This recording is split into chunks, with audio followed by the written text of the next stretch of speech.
12వ వచనము. మోషేతో దేవుడు అంటున్నాడు, రమ్ము, నేడు ఐగుప్తునకు నిన్ను పంపేదను,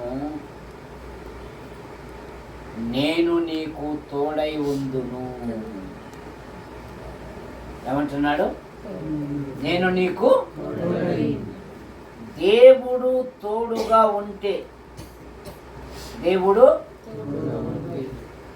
కలుగులో ఉన్న, కళ్ళములో ఉన్న, అరణ్యములో ఉన్న, నువ్వు ఎక్కడున్నా అందరూ చూస్తున్నాగానే దేవుడు నిన్ను ఉన్నతమైన స్థానంలో కూర్చోబెడతాడు.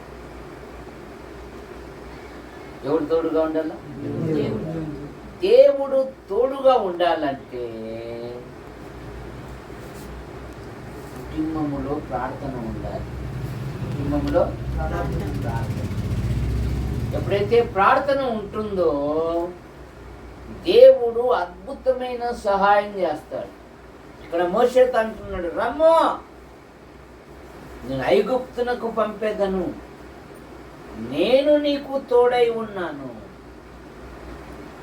దేవుడు తోడుగా ఉంటే, ఆదికాండం 39వ అధ్యాయము ఆఖరి వచనంలో ఏముందంటే, యెహోవా, చదవమ్మా, అరవం బైబిలా తెలుగు బైబిలా? తెలుగా అరవమా? చెప్పు, చదువు. యెహోవా అతనికి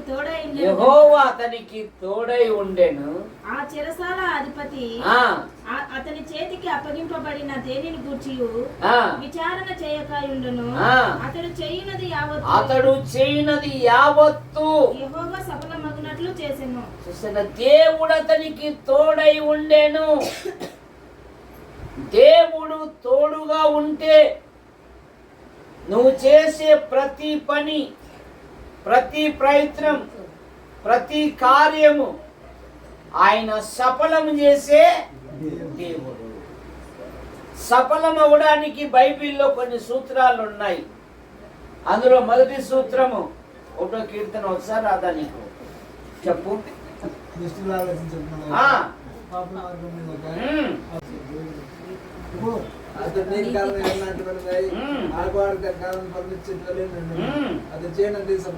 తప్పట్లు కొట్టండి. బాగా చెప్పాడు మనవాడు.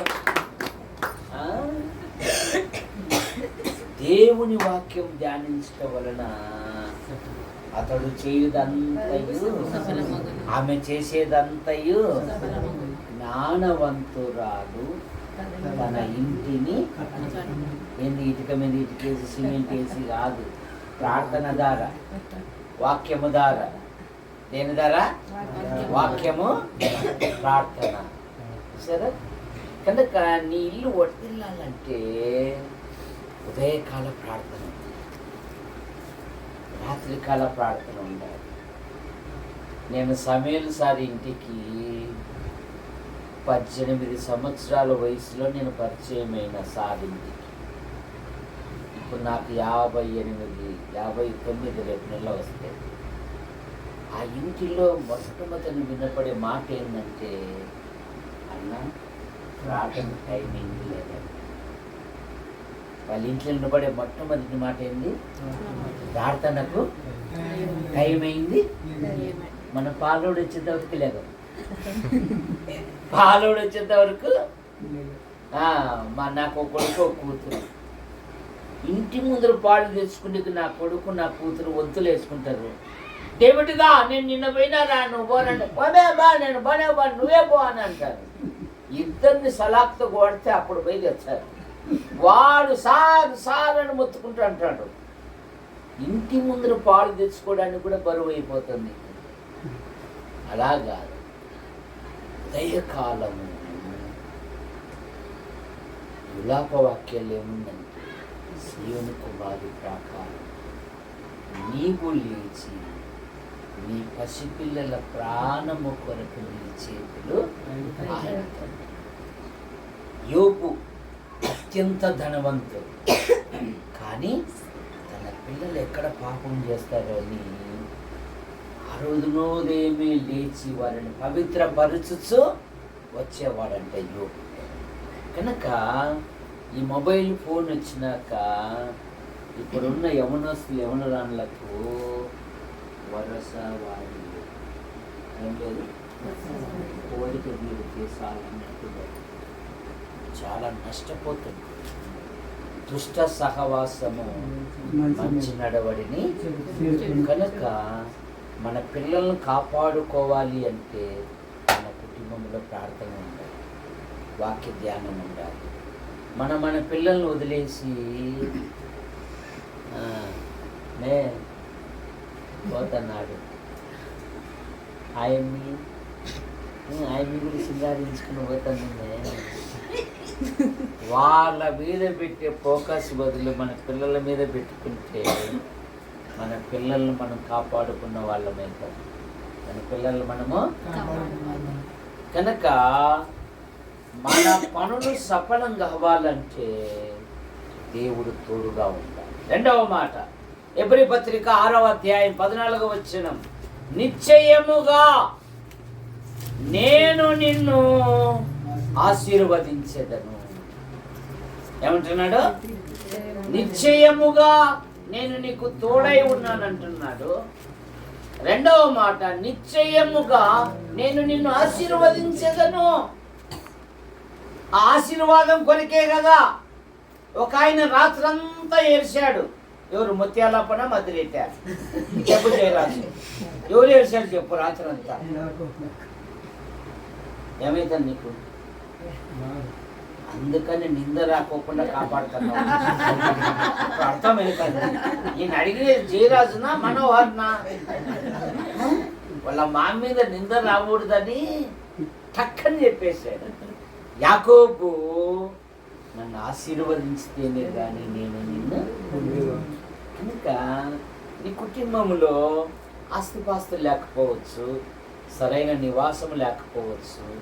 నీ పిల్లలను ఉన్నతమైన వ్యక్తులుగా చేయడానికి ప్రార్థన ముఖ్యం. తండ్రి చేయాలా, తల్లి కూడా చేయాలి. పిల్లలు తప్పులు చేసినప్పుడు తల్లి మీద భార్య మీద పోకూడదు. నువ్వు నీ పెంపకం చూడు కాదు, తండ్రి బాధ్యత కూడా ఉంది. ఎందుకంటే సామెతల గ్రంథం 31 ఏముందంటే, ఆమె తన ఇంటి వారి నడకలను బాగుగా కనిపెట్టును. కనుక మన పిల్లల్ని కాపాడుకోవాలంటే ప్రార్థన చేయాలి. నిశ్చయముగా నేను నిన్ను ఆశీర్వదించేదను, నిశ్చయముగా నీకు మేలు చేసేదను అంటున్నాడు దేవుడు. ఆదికాండం 32:12. 32:12.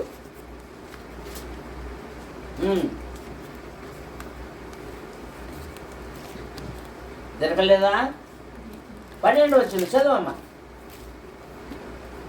నీవు నేను నీకు తోడై నిశ్చయముగా మేలు చేయుచు నిశ్చయముగా నీకు మేలు చేయొచ్చు. కనుక మన దేవుడు నిశ్చయముగా తోడుగా ఉన్న దేవుడు, నిశ్చయముగా ఆశీర్వదించు దేవుడు, నిశ్చయముగా మేలు చేయు దేవుడు. నిశ్చయముగా నీ సంతానమును ఆశీర్వదించే ప్రార్థన చేసుకో.